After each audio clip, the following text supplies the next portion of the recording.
pahayag, ulitin ko, ang pahayag ay yung tipong mga pangitain na iba't ibang pangitain na pinapakita ng Lord Jesus Christ pero same information lang din. Ang mahalaga dito guys ay talagang, ang mas importante dito ay talagang tungkol kay Lord Jesus Christ na din. Yung buhay niya, yung testimony niya, yung basta tungkol sa lahat ng nagagawa ng Panginoon Jesus Christ. So ito ay puno ng hiwaga pero sa pamamagitan ng kapangyarihan ng Espiritu Santo ni Lord Jesus Christ, ito guys ay maiintindihan in a very simplest way. At inuulit-ulit lamang ito sa aklat na itong pahayag, sa book ng pahayag. Inuulit-ulit lamang pero nasa ibang paraan ang yun nga, iba't iba lang yung paraan ng pagpapakita, no? Iba't ibang way yung pagpapakita ng pangitain. So yun, chapter 1 na po tayo, and yun. Ito ang pahayag ni Jesucristo na ibinigay ng Diyos sa Kanya at Kanyang inihayag kay Juan ng alipin na alipin niya. Sa pamamagitan ng anghel na Kanyang isinugo ang layunin ng paghahayag na ito ay ipakita sa mga alipin ng Diyos ang mga bagay na malapit ng maganap. So, kahit naman sa book of, pinag-usapan na natin, na-mention na natin about kahit sa book of Genesis, no, marami nang na-reveal sa Lord Jesus Christ doon. Ngunit hindi iba lang yung way ng pag-reveal niya sa book of Revelation. So, iba din yung way niyang pag-reveal niya sa book of Daniel, Ezekiel, Jeremiah, etc. So, ito guys ay talagang paulit-ulit na, pero iba't iba lang yung paraan ng paghahayag. So, yun. Pinatutuhanan ni Juan ang lahat ng kanyang nakita. Ito ang kanyang patutuo tungkol sa mensahe ng Diyos at sa katotohanan ipinahayag ni Jesucristo. So, ginamit po dito si Juan. So, tawag dito, ginamit si Juan para maipasa. May mensahero talaga. So, kung may mensahero si Lord na hangin, sa hangin may mensahero din si Lord na parang isang kidlat. Parang gano'n. Tawag dito. May gagamitin din talaga si Lord na mensahe para maiparating ang kanyang gustong sabihin sa mga tao. So yun, pinagpala ang bumabasa ng aklat na ito, ang mga nakikinig sa propesiya nito, at tumutupad sa nasusulat dito, sapagkat malapit na itong maganap. So malapit na ang mga, malapit na mangyayari ang nasa kung ano nakasulat sa propesiya. No? Nasa palang chapter 1 pero parang nakakaramdam ka na future na parang gano'n. So yun.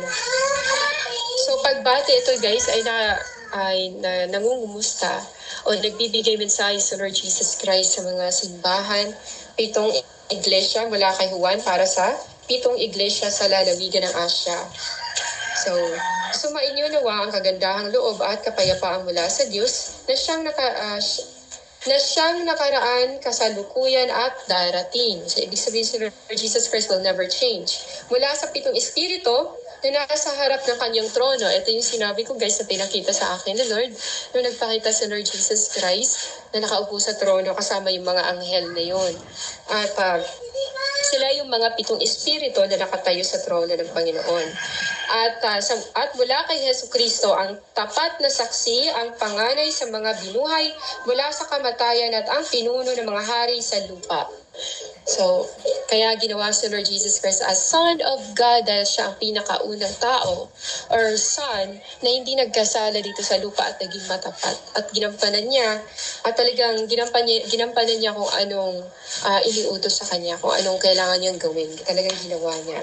At sa pamamagitan ng kanyang dugo ay pinalaya niya tayo sa ating mga kasalanan. So sa pamamagitan sa banal na dugo na Lord Jesus Christ, naririnig ng Panginoon ng dakilang amang ating mga prayers. So, natatakpan yung pagkahubot-hubad natin, guys. Yung hubot-hubad na yun, guys, yun yung pagiging makasalanan natin. So, natatakpan yun ng makalangit na damit dahil sa banal na dugo, dahil sa makalangit na Diyos, sa banal na dugo ng makalangit na Diyos. Pinalaya niya tayo sa lahat ng ating mga kasalanan. Ginawa niya tayong isang kaharian ng mga pari upang maglingkod sa kanyang Diyos at Ama. So, ibig sabihin nun, hindi lang isang tao pwedeng maglingkod kapag nakatanggap na sa Diyos. So, kung ikaw ay tinanggap mo na sa Lord Jesus Christ, galing sa pagiging unbeliever, ikaw ay pwede nang maging pare. No? Hindi yung pare talaga kailangan mo magsimba para magservisyo ka doon at maging pare ka, literal. Ngunit hindi yung talagang puspos ka ng Holy Spirit at yung gawain mo ay para ng pampare. No? Yung para ka ng yung holiness na yun, no? Na ini-execute every day ng isang lingkod, nagagawa mo na din yun. At dahil gawa yun ng Holy Spirit, so talagang kakaiba sa pakiramdam na hindi siya yung tipong ordinaryo na nakikita mo, nararamdaman mo everyday, mga ganun. So kakaiba talaga siya. So yung sa paglilingkod na yun, so ginawa niya tayong isang kaharian. So dahil ang gusto ng Panginoon Jesus Christ ay may unity din, kaya pinagbubuklod niya ang kanyang mga lingkod. Yung mga lingkod na same spirit, talagang nagsasama-sama yun. Tapos tinatanggal din niya yung sira, no? Sira yung bunga ng isang lingkod. Tinatanggal niya yun. So, upang maglingkod sa kanyang Diyos at Ama. So hindi lang yung mga nasa simbahan na mga pastor, evangelist, teachers, mga pare ang kailangan maglingkod lang sa Panginoon. Kundi ikaw din mismo sa loob ng iyong pamamahay, pinaglilingkuran mo na ang Diyos. No? So ikaw din ay nakakapag-execute din ng holiness, nagagawa mo din kung anong ginagawa din ng yung mga lingkod ng Panginoon Jesus Christ. So kahit hindi kayo literal pumunta sa simbahan para maglingkod, ay pinaglilingkuran mo ang Panginoon Jesus Christ sa everyday mong pamumuhay, sa iyong puso, sa iyong mga ginagawa araw-araw. At kay Hesus Kristo ang kaluwalhatian at kapangyarihan magpakailanman. Diba? So ibig sabihin na luwalhati ang pangalan ng Ama sa pamamagitan ng pangalan ng anak na si Lord Jesus Christ. Kasi nga, John 10 verse 30, I and the Father are one. Tingnan ninyo, dumarating siyang nasa mga alapaap at makikita siya ng lahat. Ito po ay rapture. No? So talagang dito po, very clear yung sinabi dito, ito ay rapture. Pati ng mga tumutusok sa kanya, tatangis ang lahat ng lipi sa lupa dahil sa kanya. So pati na din yung mga tao din talaga, yung mga tao na nananakit sa Panginoon Jesus Christ, no? Mabubuhay din kasi sila, guys. So buhay sila pero papunta sila dun sa eternal damnation, yung mga against sa Panginoon Jesus Christ. And magkagayon sabi niya dito, at ang lahat ng lipi sa lupa dahil sa kanya. So makikita po siya. So magkagayon nawa. Amen. Ako ang Alpha at ang Omega. So, ibig sabihin guys, kung talagang Son of God lang siya, bakit niya sasabihin na siya ang Alpha at ang Omega? Diba? Bakit niya sasabihin yun na siya ang Alpha at ang Omega kung talagang siya ay isang Son of God lang o tao lang siya? So, sabi ng Panginoong Diyos na makapangyarihan sa lahat, ang kasalukuyan, nakaraan at darating. So, isang pangitain tungkol kay Kristo. Ako'y si Juan, ang inyong kapatid at kasama sa kapighatian at pagtitiis na naramdasan. So, sa panahon po ni Juan, pwede natin sabihin na great tribulation din yun, guys. Kasi grabe yung pag-uusig na nangyayari sa buhay nila. Grabe yung ginawa ng mga unbelievers ni Lord Jesus Christ, mga anti-Kristo. At magpasa hanggang ngayon, ganun pa din. Kahit ng mga churches, dinadalang pangalan ni Lord Jesus Christ, pero ang mga gawa, makademonyo. Ang mga gawa naman, parang unbelievers. Ang mga ugali, pang unbelievers. So, hindi sila yung tipong talagang pure as a Christian. So, yung mga ganun, ginagamit ang pangalan ng Panginoon. Tapos, ang nasa loob pala nun, mga kambing, ang mga nasa loob, hindi talaga mga tupa ni Lord. Noon ako'y nasa isla ng Patmos sapagkat ipinangaral ko ang salita ng Diyos at nagpatotoo ako para kay Jesus. Noon ay araw ng Panginoon. So siya ay nasa isla ng Patmos. So noon ay araw ng Panginoon at habang nasa ilalim ako ng kapangyarihan ng Espiritu, narinig ko mula sa aking likuran ng isang malakas na tinig na parang tunog ng trompeta. So, during the rapture talaga ay magbublow ang powerful trumpet ni Lord Jesus Christ.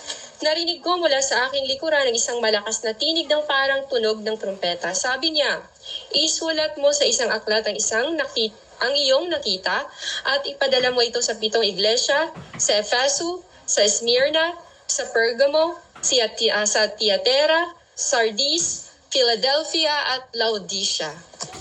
So ito guys ay specific na sinasabi ng Panginoon Jesus Christ yung mga churches. Pero ngayon guys, specific talagang si Lord ay worldwide ng sinasabi, no? Kung ano yung mga warning ng Lord Jesus Christ. Lumingon ako upang tingnan ang nagsasalita at nakakita ko ng 7 ilawang ginto.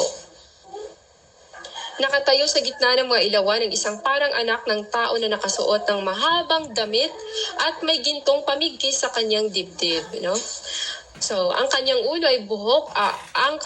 at buhok ay kasing puti ng balahibo ng tupa o nagninyebe at ang kanyang mga matay parang apoy na nagliliyab. So, ito guys, ibig sabihin nagpapakita ang Panginoon. No, nagpakita yung trono ng Panginoon Jesus Christ. Kaya nakita niya 7 ilawang ginto. Ito po ay 7 espiritu, 7 anghel ng Panginoon Jesus Christ. Sila yung isa sa mga very, very powerful angels ni Lord. Kaya sila nasa trono ni Lord Jesus Christ. Kumiki ng kanyang mga paa na parang tansong pinakintab at parang rumaragas ang tubig ang kanyang tinig. So nagbibigay buhay. May hawak siyang 7 bituin sa kanyang kamay at lumabas sa kanyang bibig ang isang matalas na tabak na sa magkabilay may talim. Diba? Double-edged. Ito yung sinabi sa Bible. Double-edged sword. Ang kanyang mukha ay nakakasilaw. Kasi talaga, ang mukha ni Lord ay hindi talaga siya nagpapakita kasi nakakamatay. Excuse. So ito ay kanyang nakakasilaw ang kanyang mukha. Tulad ng araw sa katanghaliang tapat. So naalala ko guys yung wedding ng 2 witnesses. Sobrang init talaga. Na parang kung isang normal ka lang na tao, talaga mahihimatay ka dun sa wedding na yun. Kasi yung kapatid ko nga sabi niya, ano ba yun, sobrang init para ako mahihimatay. Tapos yun, kaya dun siya pumunta sa may sumilong siya dun sa may puno. Nagpalilim ang kapatid ko. Pagkakita ko sa kanya, para akong patay na bumagsak. Diba? Kaya, kung yung mga appointed son of God like Kibolay na nagpapakita mga anghel, dapat bumagsak na yan siya. Ilang beses na dapat yan siyang bumagsak. Dahil ang presensya ng isang banal na makalangit ay talagang nakakahimatay. Talagang mawawalan ka ng malay. So yun, kanyang paa, patay na bumagsak sa kanyang paanan. Ngunit, ipinatong niya sa akin ang kanyang kanang kamay at sinabi, huwag kang matakot. Ako ang simula at ang wakas. So, sa Lord Jesus Christ. So kung si Prophet Benjamin, kung hindi siya talagang anointed na Lord at hindi dinala sa langit, malamang sa malamang, every time magpapakita ang Panginoon at ang mga anghel, talagang mamamatay siya. So dahil siya nilinisan at anointed siya, siya talaga ay prophet of the last days, the major prophet of the last days. Kaya hindi siya basta-basta namamatay kapag nagpapakita sa kanya ang isang makalangit na nilalang. Kasi konektado siya eh. So at ang nabubuhay, namatay akong, sabi niya, at ang nabubuhay, namatay ako, ngunit tingnan mo, ako'y buhay ngayon at mananatiling buhay, di ba? Sino bang makakagawa ng ganun? Except sa, di ba, sa tunay na Diyos. Walang ibang makakagawa ng ganun, guys. Hawak ko ang mga susi ng kamatayan at ng daigdig ng mga patay. So, may power si Lord na itapon ang tao sa impyerno at may power din siya na papupuntahin kang langit. Kaya't isulat mo ang iyong nakikita. Sabi niya dito guys, ang mga nangyayari ngayon at ang mangyayari sa pagkatapos nito. Tungkol naman sa hiwaga ng 7 bituing hawak ko sa aking kanang kamay at sa 7 ilawang ginto, ang 7 bituin ay ang mga anghel. So ito yung sinabi ko guys. Ito ay yung mga anghel, 7 iglesia at ang 7 ilawang ginto ay ang 7, yun nga, ang ilawang ginto daw ay 7 iglesia.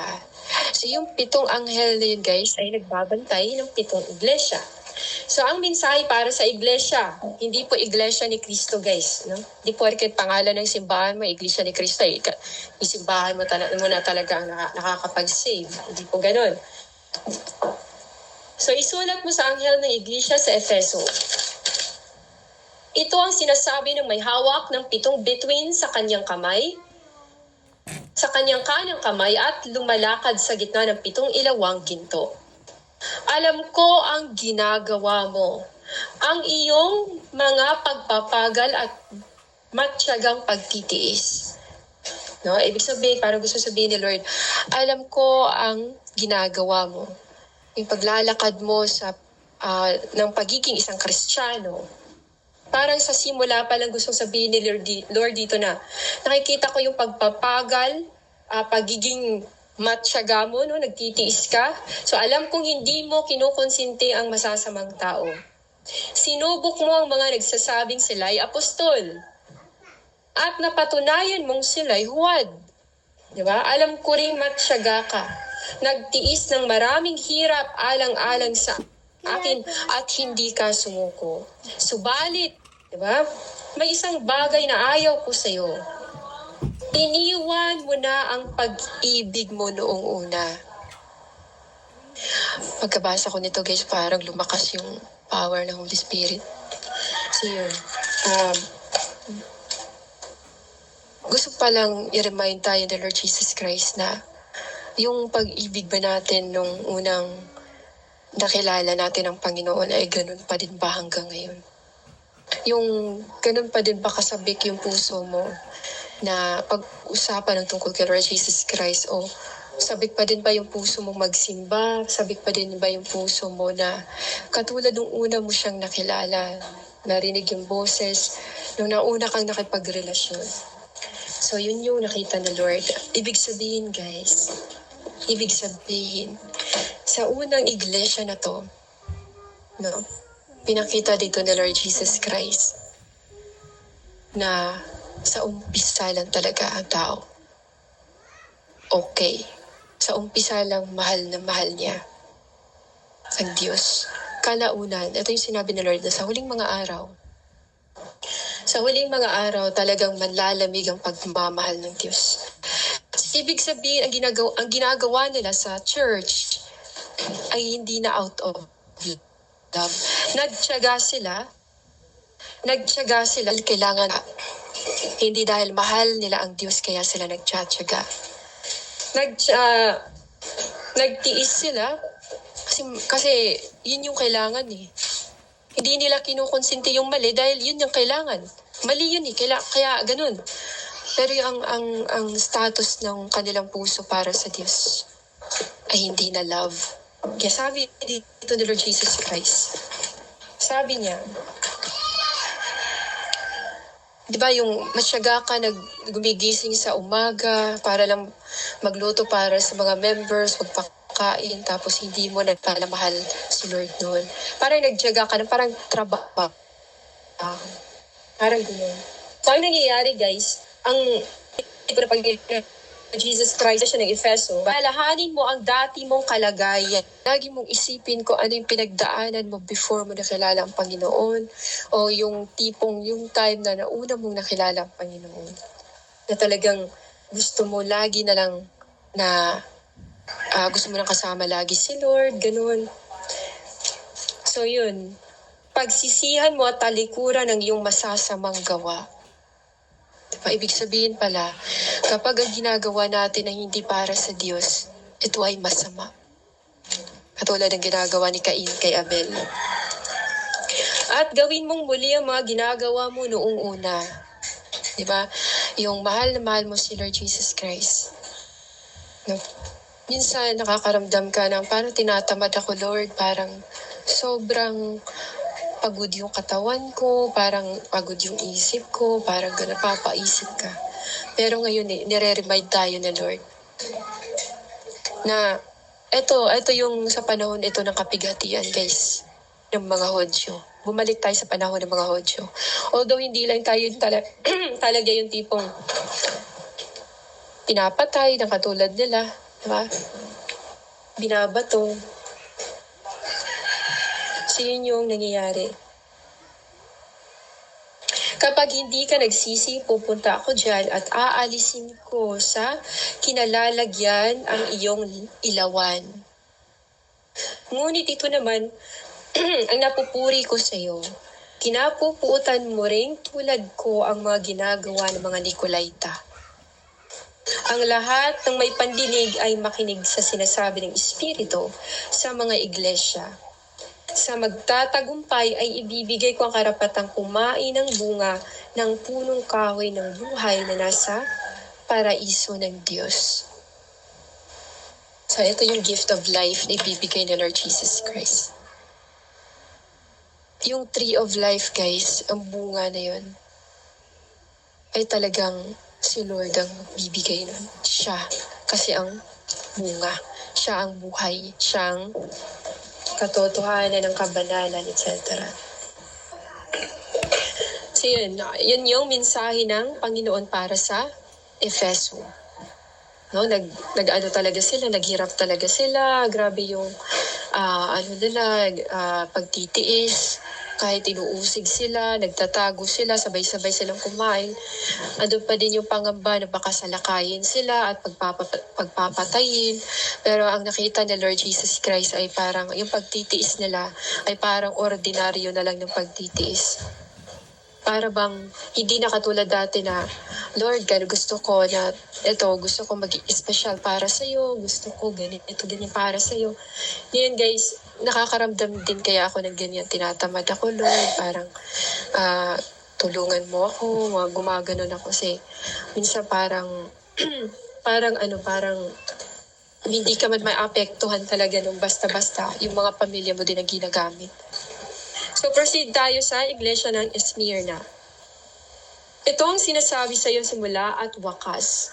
Nang simula at wakas, ang namatay at muling nabuhay. Alam ko ang mga kapighatian na dinaranas mo.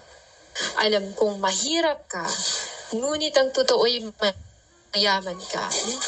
Alam kong kahit asalat ka, kahit naghihirap ka, kahit gusto mong bilhin ng mga bagay para sa Diyos, hindi mo magawa man lang. Dahil yun nga, ikaw ay nahihirapan. Pero sabi ni Lord Jesus Christ, nalalaman ko rin ang mga paninirang puri sa iyo ng mga nagpapanggap na mga Hodyo, ngunit ang totoo sila'y mga kampo ni Satanas. Diba yung naninira sa iyo na akala mo talaga ay yung nagpaka-Hodyo tapos hindi naman. Makinig ka, sabi niya. Sabi niya dito, huwag kang matakot sa mga pag-uusig na malapit mo nang danasin. Makinig ka. Ipabibilanggo ng dyablo ang ilan sa inyo. So, ibig sabihin po, gagamit si Satan ng mga tao para usigin talaga yung mga Kristiyano. Gagamit siya at pupuntareyahin ka niya. Ganun yung gawa ng kaaway. Yun, makinig ka. Ipabibilanggo ng dyablo ang ilan sa inyo bilang pagsubok. Magdurusa kayo sa loob ng 10 araw. So, magdurusa sa mga ganong araw, tapos after noon ay i-bless na ulit ng Lord Jesus Christ. I-restore na ulit. Manatili kang tapat hanggang kamatayan at gagantimpalaan kita ng korona ng buhay. No? Yung tree of life ay si Lord Jesus Christ yun, guys. Ang lahat ng may pandinig ay makinig sa sinasabi ng Espiritu sa mga iglesia. Ang magtatagumpay ay hindi masasaktan ng pangalawang kamatayan. Diba? Ito yun, guys, yung rapture. Ang mensahe para sa iglesia sa Pergamo. Isulat mo sa anghel ng iglesia sa Pergamo. Ito ang sinasabi ng may hawak ng matalas na tabak na sa magkabilay may talim, double-edged sword. Kasi ang salita ng Lord ay double-edged sword. Alam ko kung saan ka nakatira, sa kinaroroonan ng trono ni Satanas. Saan ba yun, guys? Diba? Kung saan ang madaming mas sumasamba kay Satanas kaysa sa Diyos. Kung saan ang tao ay napupuno yung puso ng idolatriya. Hindi mo tinalikuran ang iyong pananampalataya sa akin kahit noong si Antipas na tapat kong lingkod ay patayin dyan sa kalagitnaan ninyo sa lugar na tinitirhan ni Satanas. Kaya nung pumasok talaga si Satanas dun sa church room, nag-disguise, pumasok siya sa katawan, possessed niya yung tao na yun, nagalit talaga si Lord. Nung nagalit siya, kasi kampo yun, kung tutuusin, ang simbahan, guys, ay kampo yan ni Lord Jesus Christ. Kampo ng mga soldiers. No, kampo yan ng Panginoon. Tapos ganun ka lang sa lakayan ni Satanas. So parang hindi matanggap yun ni Lord. Kasi si Lord, He reject defeat. Hindi siya tumatanggap ng pagkatalo. Dahil hindi siya talunan. Kaya nagagalit siya kapag ang isang simbahan ay hindi umaayos. Ang isang simbahan na magulo, isang simbahan na hindi nagkakaunawaan, nagagalit siya, guys. So Lord Jesus Christ. Kasi ang dami niyang kampo pero mga lupaypay. Mahina yung mga soldiers. Sabi niya, saan na ba yung mga warrior ni Lord? Saan na ba yung mga Christian by faith? Ay, sino ba yun? Ay yung mga malalakas na sa pananampalataya. Tas, no? Hindi man makaporma kay Satanas. May mga ganon. So yun, manatili kang tapat hanggang kamatayan at gagantimpalaan kita ng korona ng buhay. At yun nga, subalit may ilang bagay na ayaw ko sa iyo, may ilan sa inyo na sumusunod sa katuruan ni Balaam na nagturo kay Balak upang mahikayat ang mga Israelita na magkasala. May ganyan din talaga no kahit sa Christian. Pero yung paniniwala niya may pagkakatoliko, may naniniwala siya sa mga belief. At yun, kaya kumain sila ng mga pagkain inihandog sa mga Diyos-Diyosan at nakiapid dahil po sa Diyos-Diyosan. Kaya ang tao nagkakasala. Dahil sa Diyos-Diyosan, kaya ang tao nakikiapid. Diba? Kasi nga nakikiapid na sila sa Diyos-Diyosan. Nakapag-commit sila ng spiritual adultery at kaya magagawa na nila yon sa kanilang kapwa din. Sa physical, magagawa na. Ganun. So, nagsimula sa spiritual adultery, kaya ang pagkatapos nun ay physical na. Nagagawa mo na, nagkakasala ka na. At yun, hindi na nila namamalayan na sila nakakakain na ng poisonous na information, poisonous na. Nasa poisonous na sila na sitwasyon, yun, nagiging, nawala sila. At hindi na nila ma-differentiate kung tama pa ba o mali ang ginagawa nila. Sa tingin nyo ba, guys, nasa tama pa ba kayo ngayon?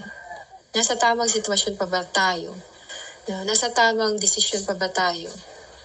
Kaya magsisi na kayo, talikuran ang inyong mga kasalanan. Kung hindi, pupunta ako dyan sa lalong madaling panahon at pupuksain ko ang mga taong iyon sa pamamagitan ng tabak na lumalabas sa aking bibig. Ang lahat ng may pandinig ay makinig sa sinasabi ng Espiritu sa mga iglesia. Ang magtatagumpay ay bibigyan ko nga ng nakatagong pagkain. Bibigyan ko rin siya ng batong puti na kinasusulatan ng isang bagong pangalan. So, ibig sabihin nun, guys, every bahay mo, may puting bato doon kung saan nakasulat yung pangalan mo. No, bahay mo sa langit. Pero guys, sa tingin ko talaga, kaya nangyayari sa atin to ngayon, kasi patapos na tayo sa Bible. Tapos na. Kaya talagang puspusan din yung pagsubok.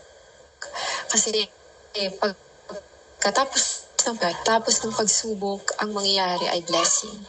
So itong pagsubok na dinanas natin ngayon, akala natin nakikita natin problema lang. Pero sa ilalim nito, sa likod nito guys, ay isang malaking blessings. Di ba? Bakit hindi ka i-bless ni Lord Jesus Christ kung kahit na nakakaramdam ka ng katamaran, nakaramdam ka na ng panghihina, pero nagpatuloy ka pa rin makinig. Kahit parang ayaw mo nang makinig, gusto mo pa rin mag-Bible study. Parang gano'n, nakakaramdam ka na ng gano'n. At saka patapos na tayo sa Revelation, guys. Kaya nagagalit talaga ang kalaban sa atin. Kaya tayong panghinaan ng loob at huwag tayong mawala ng pag-asa. Kasi bawat araw ay iba-iba siya, di ba? May iba't ibang nangyayari sa bawat araw. Yan yung sinabi ni Lord Jesus Christ, no? Parang gusto ni Lord na kahit anong mangyari, magre-rejoice ka lang ba dahil binibigay yung gusto mo? No? Magre-rejoice ka lang ba dahil nangyayari yung gusto mo mangyari? So dapat mag-rejoice din tayo. The more tayo mag-rejoice kapag tayo sinusubukan. Dahil ibig sabihin lang doon, gusto na Lord Jesus Christ i-prove sa atin na sa kabila ng ating paghihirap, sa kabila ng ating problema, ng financial crisis, mga ganon, ay ipapakita ni Lord Jesus Christ later on kung ano ba talaga ang tunay na blessings. So yun guys. So kay Lord Jesus Christ, sobrang sakit yung dinanas niya. Sobrang hirap yung dinanas niya. Pero yung sakit na yun yung malaking blessing na dinala niya sa mga tao. Naging malaking blessing siya sa mga tao. So yung ating mga ginagawang paghihirap ngayon, kahit sa yung parang shaky yung ating ang ating fuel o gas, no? Yung ating barko parang humihina siya ng pag-andar kasi nga dahil kulang sa fuel, kulang sa gas. Pero later on, biglang bababa si Lord Jesus kasi yung anghel niya tutulungan tayo, guys. No? Imagine, ang hari ng mga hari, bigla na lang talaga siyang magpapadala ng tulong sa atin. No?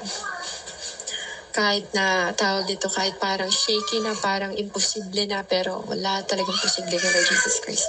And I really believe na bukas, may gagawin sa Lord Jesus Christ na milagro. Yun. So, dito tayo sa mensahe ng Tiatira. Isulat mo sa anghel ng iglesia sa Tiatira. Ito ang sinasabi ng anak ng Diyos na may mga matang parang apoy na nagliliyab at mga paang kumikinang na parang tansong pinakintab. Alam ko ang mga ginagawa mo, ang iyong pag-ibig, katapatan, paglilingkod at pagtsatsaga. Nalalaman kong ang mga ginagawa mo ngayon ay higit kaysa nung una. Ngunit ito ang ayaw ko sa iyo. So ibig sabihin guys, pinapakita ni Lord Jesus Christ dito guys ng every churches o bawat tao na may flaws talaga. May imperfections talaga. Dito guys sa binabasa natin guys na mga churches, yung kung anong ayaw ni Lord Jesus Christ. Dito sumasablay ang tao, na dito gusto niya i-work out ng tao. Na gusto niya, ibig sabihin, gusto niya araw-araw mag-repent ang tao. Kasi araw-araw talaga nagkakamali. Kahit sa ang churches, imperfect talaga. Kahit papasok pa tayo ng ibang church, mas lalo imperfect doon kung lalo hindi naman si Lord ang kasama. So, kaya masasabi ko din talaga, there's none like sa simbahan ni Lord Jesus Christ. So yun, pinakita dito ni Lord that every churches, every tao may flaws, may imperfections. So wala talagang perfect. So kung maghahanap tayo ng perfect, magkakasala tayo at hindi tayo makakapag-move on. Na kung hahanap tayo ng ganong klaseng tao o simbahan o sitwasyon, katulad ng sitwasyon na hinasasadlakan natin ngayon. So yun. Yun nga, nakikita ni Lord Jesus Christ lahat. Ngunit, sabi niya, si Jezebel, hindi mo siya ni-review. Ang babae nagpapanggap na propeta, di ba? Nagpapanggap siya, nakala niya propeta siya.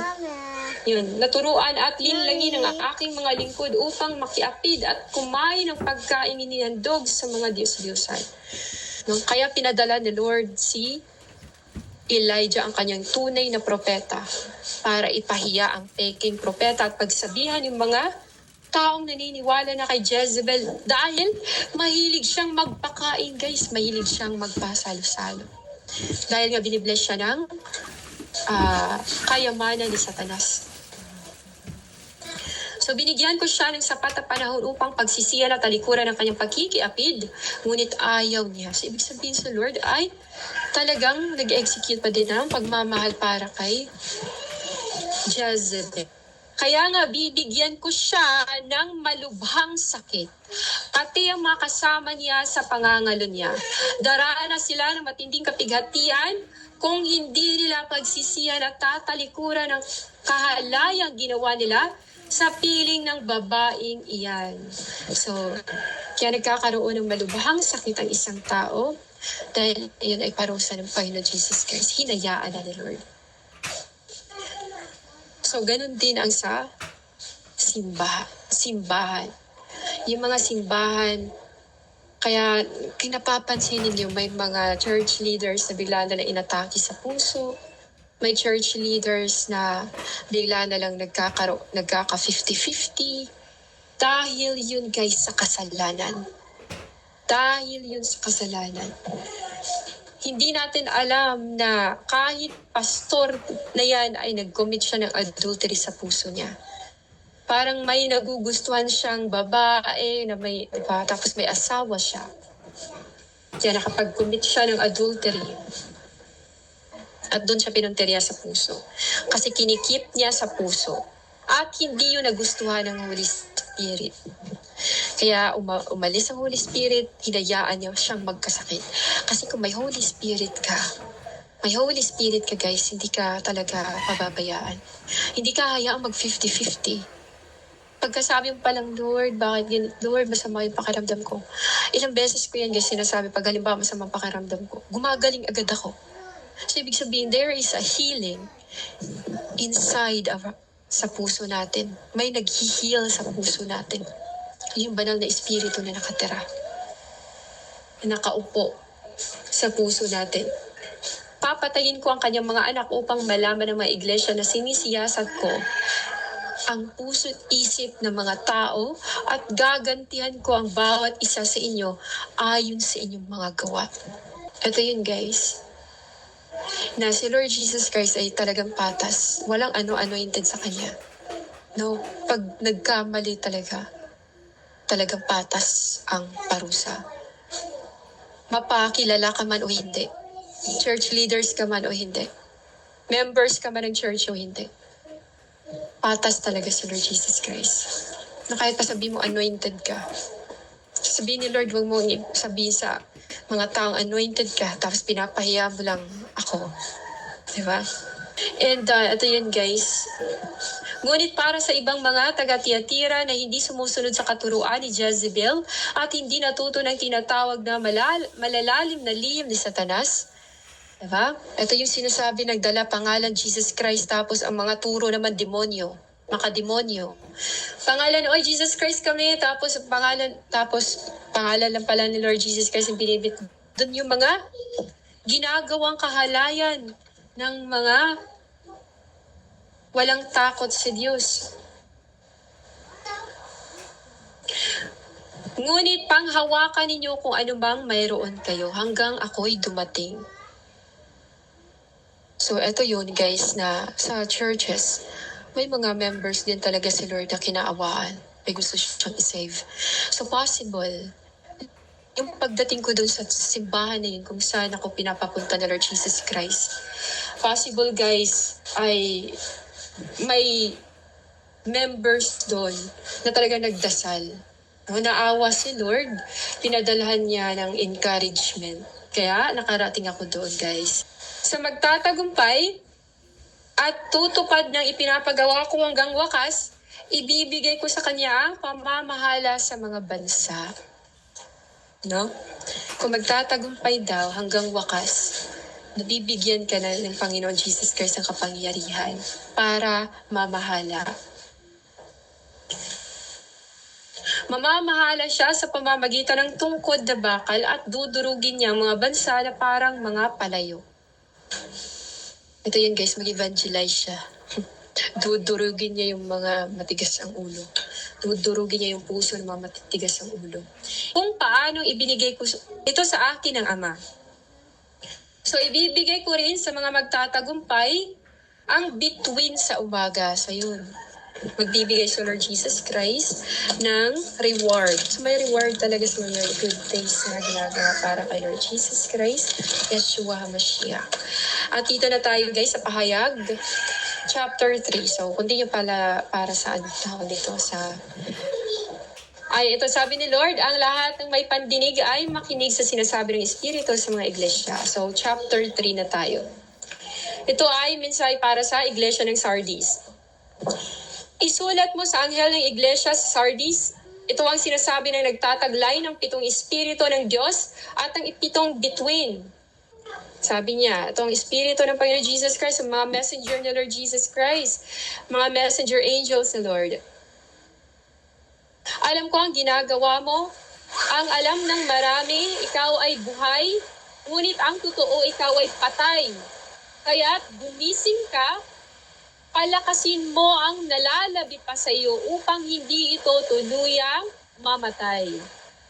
Sapagkat nakita kong hindi ganap sa paningin ng aking Diyos ang mga nagagawa mo, ang mga nagawa mo. So ito yung nangyayari sa chapter 3, na madaming mga Christian na hypocrite. Madaming Christian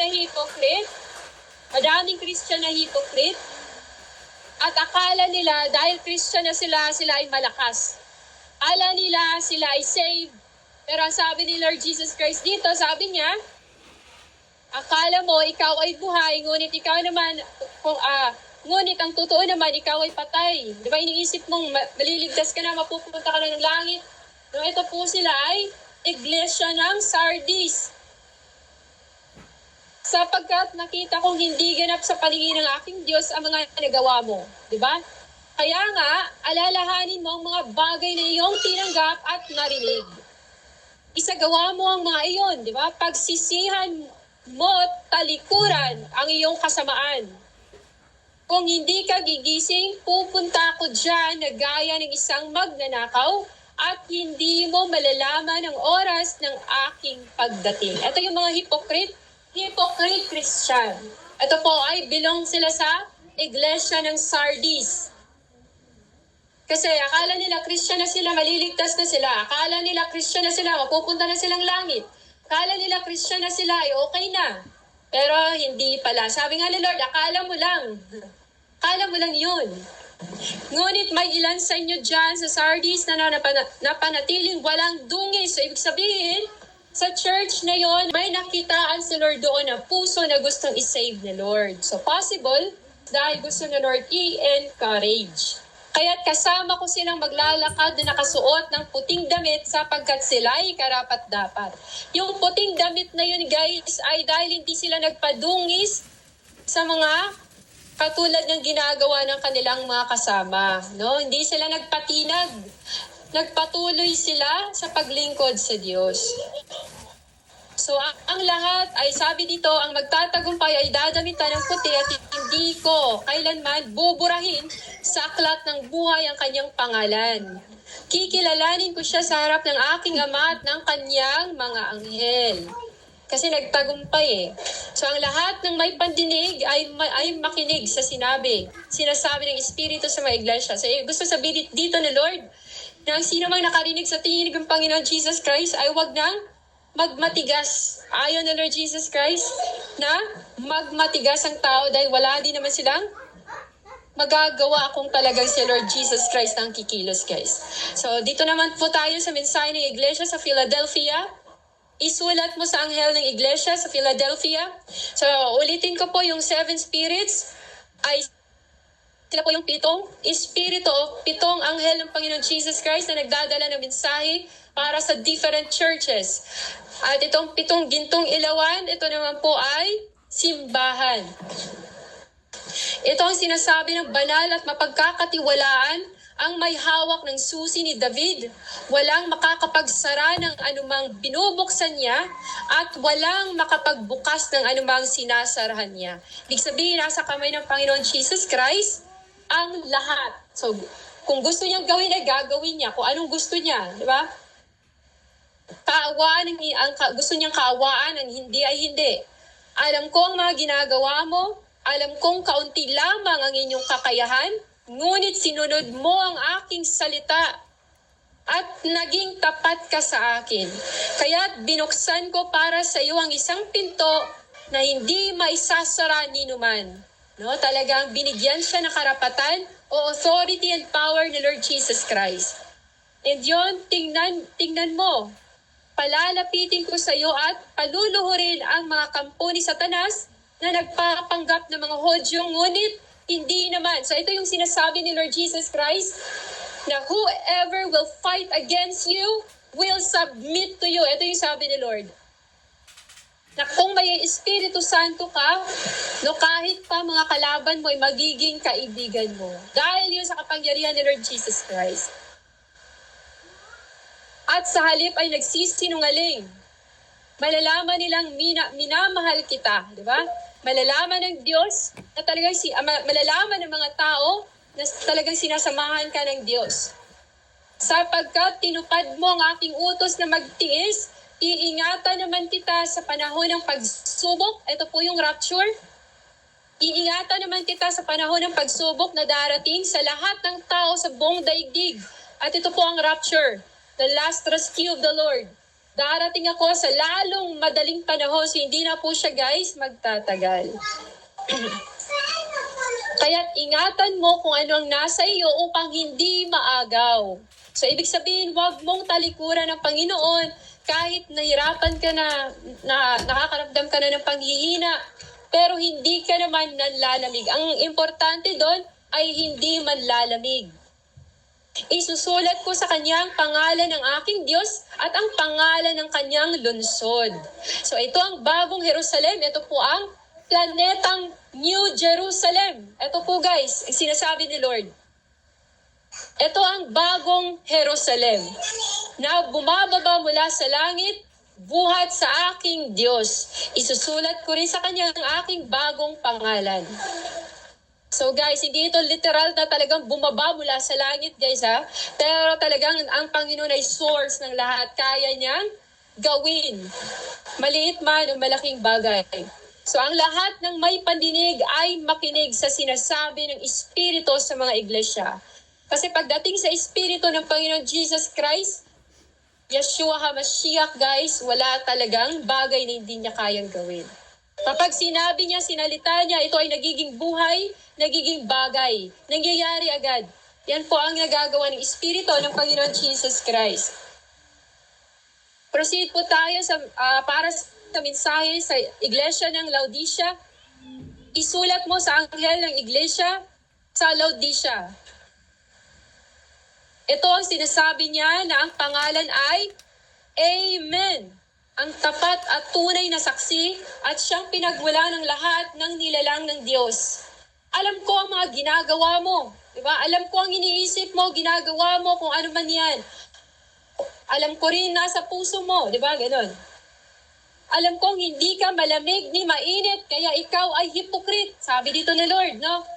Hindi ka mainit, hindi rin malamig, ikaw ay maligamgam.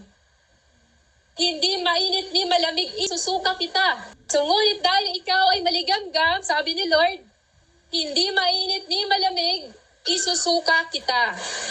Sinasabi mong ikaw ay mayaman, sagana sa lahat ng bagay at wala nang kailangan pa, ngunit hindi mo nalalamang ikaw ay kawawa.